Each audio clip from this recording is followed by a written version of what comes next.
This week, getting started with building your AppSec program. In the news, the FDA is rolling out a digital health software pre-certification program. Microsoft dismantles its Windows development group. And for the first time ever, Microsoft is distributing its own version of Linux. Who knew? Stay tuned for all that and more on this episode of Application Security Weekly.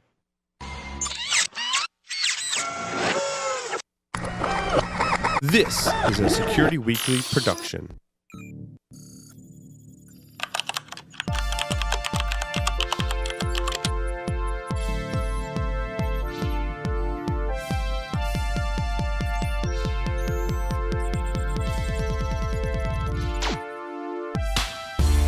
Today's determined attackers easily bypass even the most advanced network defenses. Trying to ramp up staff to detect their backdoors can cost thousands of dollars and take months, even years. With Active Countermeasures AI Hunter, we enable junior analysts to detect even the most advanced backdoors in a matter of hours. Sign up for a demo and purchase our product today by visiting activecountermeasures.com/ASW. Active Countermeasures. Make every analyst a hunter.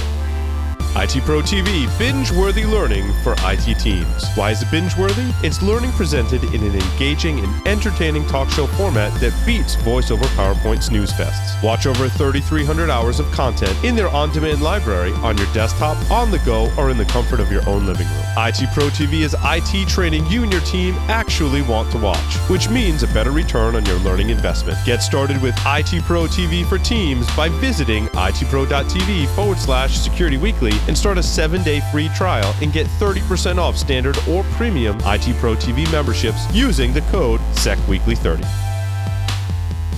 Welcome everyone to episode 14, our 15th episode of Application Security Weekly. I am, of course, your host, Keith Hoodlett, and I am excited to be joined by my poignant co-host, Paul Asadorian. Thank you very much, Keith. Wonderful to be here. You know, if there were a contest, I think I'd be in the running for most burn marks on your pop filter from cigars. I think I'm in the running. There's at least 3 that I can see, possibly more. So I'm going to work on Swiss that. Cheese over there? Yeah. Is it like a Swiss cheese mic at this point? I think at some point we're going to have to replace it because it's not going to work as a pop filter because there's just going to be too many burn marks and holes in it. So we'll see. Maybe during this show there'll be a 4th one or 5th or something like that. We should have like a running bet, you know, just kind of keeping tally of maybe the guys will just say, okay, we got 5. What's the over under on getting 7 today? That's right. There's a pool going. So a couple of quick announcements for this segment. First and foremost, go to itpro.tv/Security Weekly and use the code SECWeekly30 to try it free for 7 days and receive 30% off your monthly membership for the lifetime of your active subscription. The other one, of course, is check out Source Boston 2018, May 9th and 10th, which is actually, in this case, next week. Go to sourceconference.com and register using the code SW75WMKW to get a $75 off discount. Paul is going to be there. I'm hoping to make an appearance myself as well, so that ought to be fun. Paul, this week we are going to be talking about building your AppSec program. I wanted to start by saying that, you know, a lot of people say, oh, yeah, we do AppSec. We have a SAST tool and a DAST tool, and we're done, right? Like, we're good. And I think that you and I both know, Paul, that that's just not going to cut it today. Yeah, so, I mean, you definitely need a WAF, and you probably should have some RASP and IAST as well. Yeah, so once you have alphabet soup, you're done. Like, you're totally good for running a successful application security program. I don't even know what we're doing here, Paul. I think that we've solved this problem. We can just wrap up the show. No, just kidding. Honestly, I was reading through the DevOps handbook. I'm reading a really good book as well called Agile Application Security, which is an O'Reilly book. And in reading both of them, I've started thinking about what does it take to be successful when it comes to an AppSec program? Because it's not a one-off situation where you just put in a few tools and you're done. It's playing the infinite game. And to do that successfully, I think you have to have good processes in place. So part of that, in my mind, is building a really good DevOps process. So in this show, I was hoping to actually cover a little bit, Paul, about what you've been doing to help the application development process at Security Weekly go streamlined in DevOps, and to what extent you've actually introduced some of the security processes into that. So first of all, what did it look like and where are you at now? Well, yeah. So when I first, our project here started off, I think like a lot of projects start off in software, certainly internally, is I need some automation around a process. Like I need software to help me automate a process. So you start off with some kind of script that's helping your process, and that's really the kind of ground zero for the software that we're developing today. Is we needed a script, and it very much started off like a script that was just helping us automate a process. I knew all of the steps, right? In what do we do when we publish a podcast? Like in my head, I had all those requirements and all those steps. So step one is to get them down on paper, work with a developer, and start writing code that's going to help us with that process. And what's interesting is, reason we're having conversations, in our initial thought for the script was, okay, just help us publish a podcast. Like that's really was the main goal, like just help us publish it. And now that I think we've got that down pretty good today, so I'm like, well, what are all the steps that happen before we publish a podcast? And what are all the steps that happen after we publish a podcast? And how can we automate those as well? Sounds like a build pipeline. Right? And it's very much our value, one of our value streams, probably the most important, because we have to produce and publish shows if we want to have any kind of a company or and have people consume our information, right? So I in the back of my mind, I always had this vision that there would be more things that we would add on, and maybe not initially, but when I started, when we had no real developer, right, we're in between developers, and I was working with the software directly, I was primarily just fixing bugs. But as I kind of was digging into and thinking about it, I knew I wanted these other processes, so I knew I needed to be more agile. And one of the primary, the reason, in DevOps is a relatively new thing to this whole process, right? One of the first problems I wanted to approach, and I think Apollo shared this is what the Python environment looks like on my machine kind of thing. Yep. And it's just like a lot of circles and a lot of arrows going every which direction. My first goal was I need to get a handle on just like the deployment and environment, because it was just so difficult to move and change things. So you start playing around with pip and you start playing around with virtual env, and that helps. And you're like, it's still not as easy as I would like to be able to deploy, and I need a test environment, and I need to mirror that test environment. And so I was like, well, we need to start looking at Docker, which I knew was starting to put our toe in the water of DevOps. I did it totally backwards. I mean, you're going to hear a lot of this in my talk at Source Boston, right? Like totally backwards. Like I should have said, we need to do DevOps. Let's think about how all those things that go into DevOps and then start implementing the technology. I did it backwards. I was like, well, we need to put it in Docker just because I can't make sense of it otherwise. So that was my first kind of step into the process. Whereas today, now I'm thinking about how we do all of these processes and how we get to the next kind of phase, right? And I'm thinking about all the different environments we have. I'm considering things like, how do we implement security in that process? How do we know if we're using a vulnerable library, if there's configurations issues with a Docker container? How do we automatically identify, code issues before they're going in? Do we have some kind of SAST? If we do dynamic testing, do we link that to the static analysis tool? How do we get the feedback from defects to the developers more quickly? Which I think is something that I think is one of the largest foundational elements to DevOps, in my opinion, is creating that feedback loop. It's so important. And then how do we automate the testing? And how do we make sure we have all the environments we need to accomplish having resilient software? So I guess you can pick any one of those last three topics, Keith, and we can go into some more detail. I certainly have some questions for you, likely, in all those three areas as well. Sure. And so I think that for me, when I envision a effective application security process, the first thing that I think about is having a code repository or version control, yes, in this case. And so in my mind, it's like, okay, first and foremost, you need to be able to rapidly roll back releases. And the best and fastest way to do that is first have a version control of your code, so you know what you can roll back to.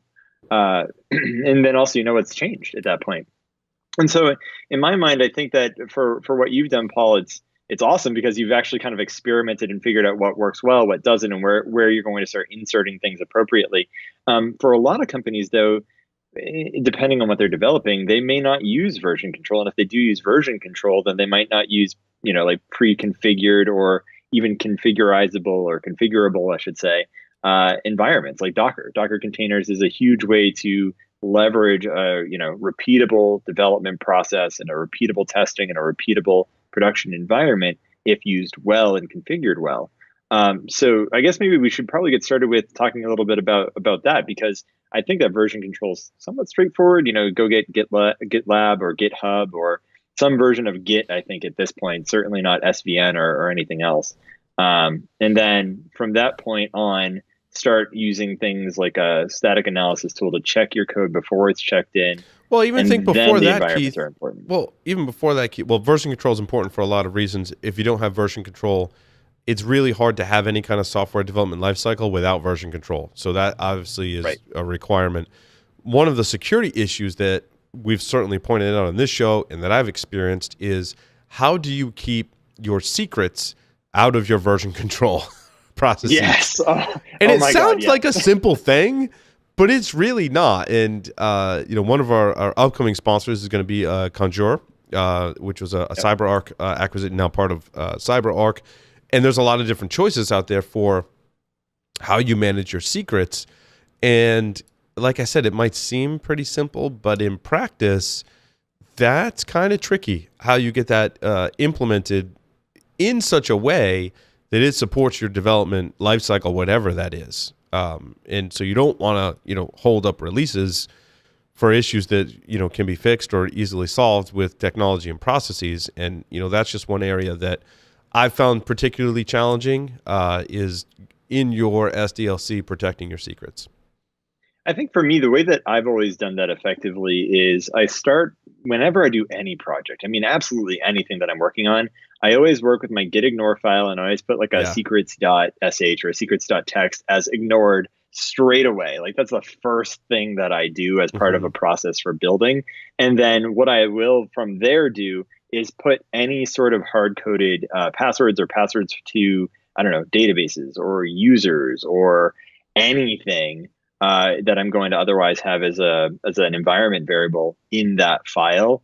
And I always refer back to that file within my code. And that's just kind of a process and a habit that you have to get into, because otherwise, you're right. I think that one of the biggest things that you see out there today is people just going out to GitHub or other locations and saying, oh yeah, you have your AWS private key right here in your code. Yes, it's bad. And so, yeah, it's like, there's the crown jewels, by the way. Like, see you later.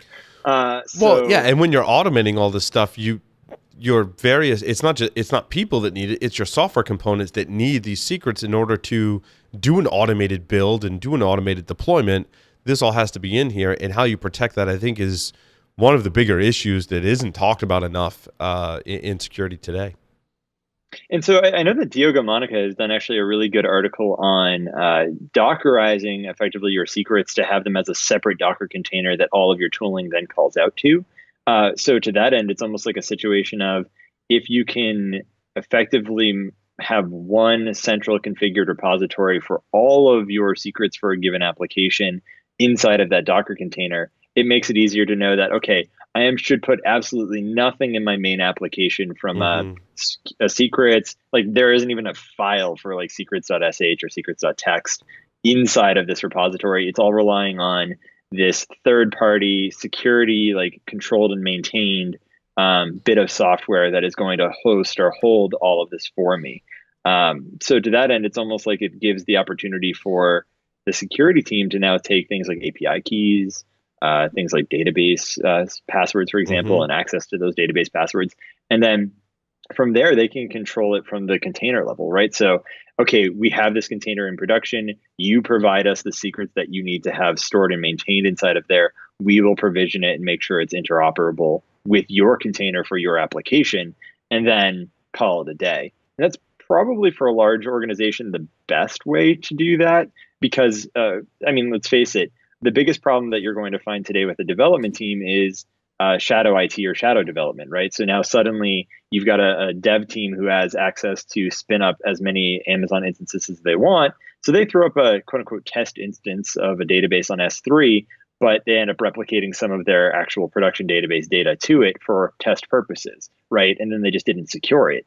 So if you have all of the control mechanisms in place to prevent them from even doing that, or knowing who should be able to do that.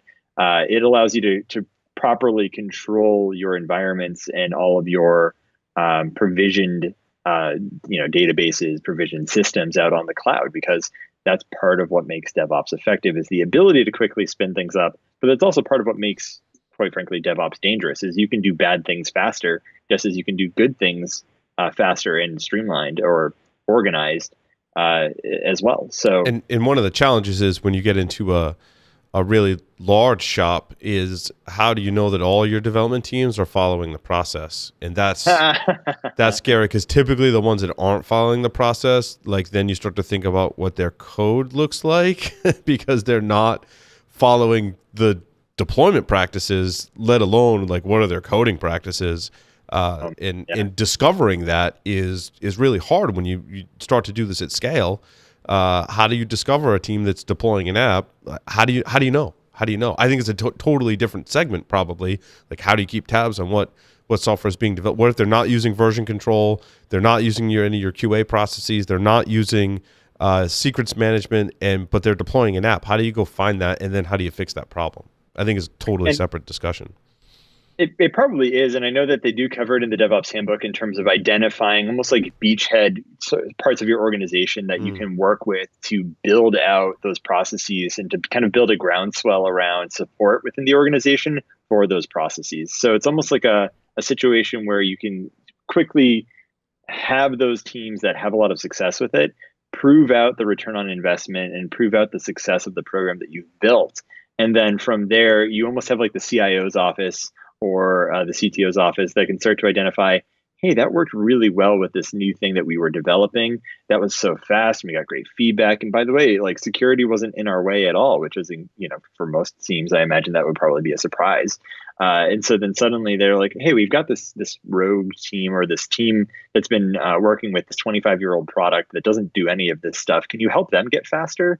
And it's like, okay, now you've got an opportunity where it's almost like the boss is selling them out, right? Mm-hmm. But to that end, I think that, in the same way, you can definitely find that if you build a good DevOps process, the security implementations thereafter become a lot easier. So talking about SAST or DAST or IAST or RASP or any of those things, right? So in my mind, first and foremost, if you have a good DevOps process where you can build and test things regularly and roll them back if they go badly, it means that you can then now introduce like a SAST tool where you can say, okay, you now have a bug in your code and send it back to the developer quickly. They're used to the rapid failure model at that point. And if that ends up being the case, it's like, cool, they'll fix things that much faster. And it almost feels like it's part of the process now. Whereas in the past, traditionally with the waterfall mechanism or waterfall method of development, you would be waiting months before you even got to security, let alone started to fix things because they had a security flaw. My question, Keith, is how do you get developers to trust the SAST tool? Like, how do you get it accurate enough so that developers trust it and it's not reporting false positives and developers aren't frustrated with it? Because I feel like it can go that route pretty quickly. Absolutely. And having, full disclosure, at one point I did work at Veracode on their QA team for their binary static analysis tool. So so to that end, it's never 100%. And I think that security teams, if they are going to do it right, where they work with the developers and build that trust, is they're going to be in the trenches with them when they're running that SAST tool. So it's not like hey, use this and then call it a day. It's hey, we're going to start using this. Maybe we're going to test it out internally, validate some things, tune it appropriately until we get to the point that we're comfortable with it, where it hits maybe 80% of the things that are true positive, and it will occasionally have the false positives. But to that end, I think that I even go almost a little bit before that. So I know at the time when I was working at Veracode, they were in the process of basically releasing what they now call Greenlight, which is their in IDE for Eclipse Java scanner. So before it even is compiled, it will start to identify that you're doing behaviors badly. And that's almost like I don't even know to call it SAST. I mean, it's pre-static analysis because it's actually like kind of in the IDE looking at the code. Sure. And that's almost like the layer that I would go to before a SAST tool is I would actually look at, okay, can we check the code before it's even compiled? Yes. And I think that so I was actually talking with one of my friends that runs a development company, software development company, works with a lot of large clients. And I was asking him, like, so how do you do the process? Like, I know he has some large clients that are building a lot of software. I'm like, so what does that look like from your side? And we got talking about SaaS, and he brought up some interesting points that I hadn't considered. For one, you can define a coding standard, right? So like most Yes, development linting. shops have coding standards. Says like when you write an if statement, it should be this way. When you call a function, it should be this way. And when you do this, you should always be calling this function and not these, right? I don't know if it could go into like your indentation and comments. I'm sure you could get that ridiculous with it. I know You there's absolutely can. right, but you can. My advice now, after hearing my friend Dave was saying, was definitely my advice is to do that first. Like maybe not even look at security as much, and say, look, if you're a development group and you want to implement your coding standard, which I know most of you probably have, and most of you probably ignore because it's too much work to embed it into the culture. What if I give you a tool that could help you enforce a standard? And guess what? You get to pick what happens when you violate that standard. Could be nothing. Could be just an informational warning that goes out to your developers that they're not coding to the standard. Or as you mature, what he was saying was that you get to pick what holds up your build process. If you're got so many violations of your coding standard, if you got so many vulnerabilities, you know what? We're not gonna you cannot push that release until you fix those issues. But you get to pick. And I think you start off much like you do in the IPS and WAF world, right? You start off in just non-blocking mode. Start off the same way I think with your SAST. There's still issues with that process though, in that it's going to find stuff in your code that you may be a vulnerability, but when you look at it as a developer, you're like, the code could never be called in that way, or this code never gets called in at all, or it doesn't face the user, but it's a vulnerability that has to take something for you. I mean, there's a lot of different scenarios where, there's a vulnerability in the code, but it's impossible for it to ever be exposed in runtime in its current state. And so that's an issue that, I think can erode the trust between your SaaS tool and your developers.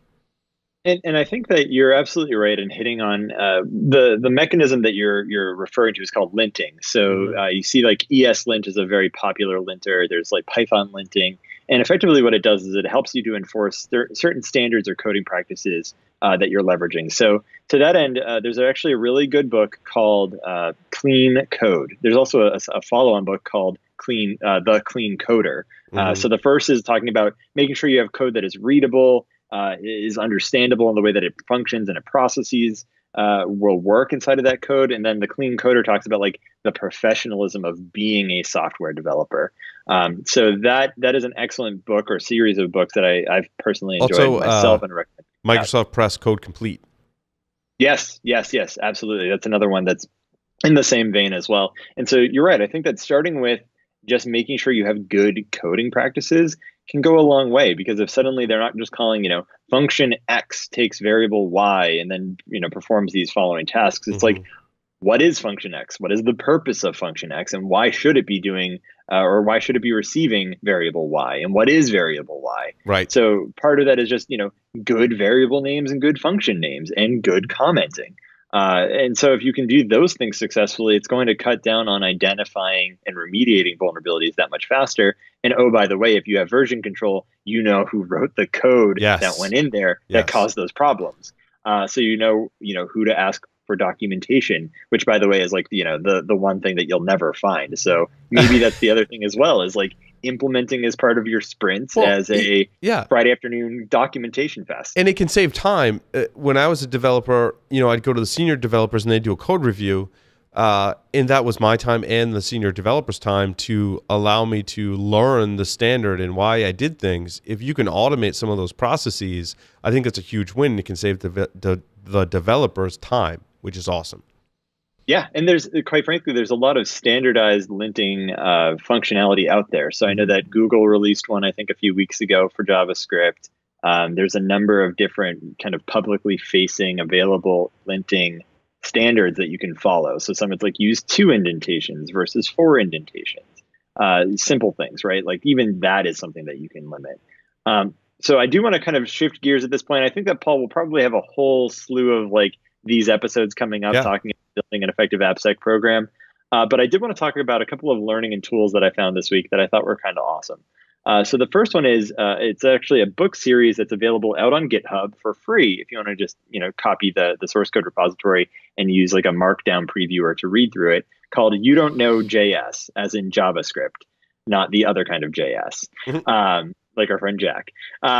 So to that end, it's really good. I've been enjoying it because it goes through for JavaScript not just like, okay, there's the double equals and the triple equals, but what that actually means and what JavaScript is actually doing when it has coercion, right? And those are the things that, as a developer, myself having done C, C++, Java, you like to know what the code is actually doing when it's interpreting the double equals versus the triple equals. And for me, I'd always thought double equals is good enough. And now I realize, oh no, type checking is actually important in some situations. So you want triple equals here. So it's a really good book series. I've linked to it under Learning and Tools #1. You Don't Know JS is what it's called. So the other one that I wanted to talk about was, in this case, Patrick Wardle's tool Lulu, which is a free open source macOS firewall. So I personally use his tool. I believe it's his tool, Little Snitch, which I thought was quite good. Really? Because I use Little Snitch too. I think it is. If it's not, then my apologies to Little Snitch. I also have Micro Snitch as well. But Patrick makes a ton of really good tools for macOS in general. Some of them are free. I think all of them are free at this point. And so he's got a really cool site, Objective-C, that this links out to for his source code repository, and then of course his page as well. So I recommend people check that out. In fact, someone on #3 for Learning and Tools built a Do Not Disturb script that works with Patrick's Evil Maid detection tool to actually like email you from the mail client and log everything that someone does with your MacBook or Mac OS device while you're not actually using it. So if it's like sleep mode or do not disturb mode or lock mode, and then suddenly it becomes unlocked and starts being used when you're setting it to be away, it will log all that functionality and send you an email with that log, which I thought was actually really, really sweet. Because you guys use Macs, or at least that's your main desktop in the studio, Paul. So who knows, if you want to watch what Sam's doing on your MacBook, you might want to grab this. Yeah. Yeah, and I would have thought that Patrick's Evil Maid detection tool did some of that already, but I think it's pretty cool that people are extending it. Yeah, no, that's the other nice thing about this is a lot of Patrick's tools are open source, so you can actually go out and check out all of those as well. The last one that I saved here, which is it's more of a joke tool than anything else, is called Slack typing. Totally doing this. Yeah, right. Johnny's gonna get real pissed at this real fast. So what it is it's a tool that will make it look like you are typing on Slack whenever somebody else is typing in the same channel with you. So as soon as they stop, shortly after you stop, but it never posts anything. So it's basically a tool to make it look like you're typing and actively, at your Slack when somebody else also happens to be typing, which I can imagine will lead to some very interesting frustrations and like mutual back off effects of people being like, oh, Keith's typing, I'll wait. And then nothing happens. That's awesome. So with that, we are going to take a break, come back and talk about the stories of the week.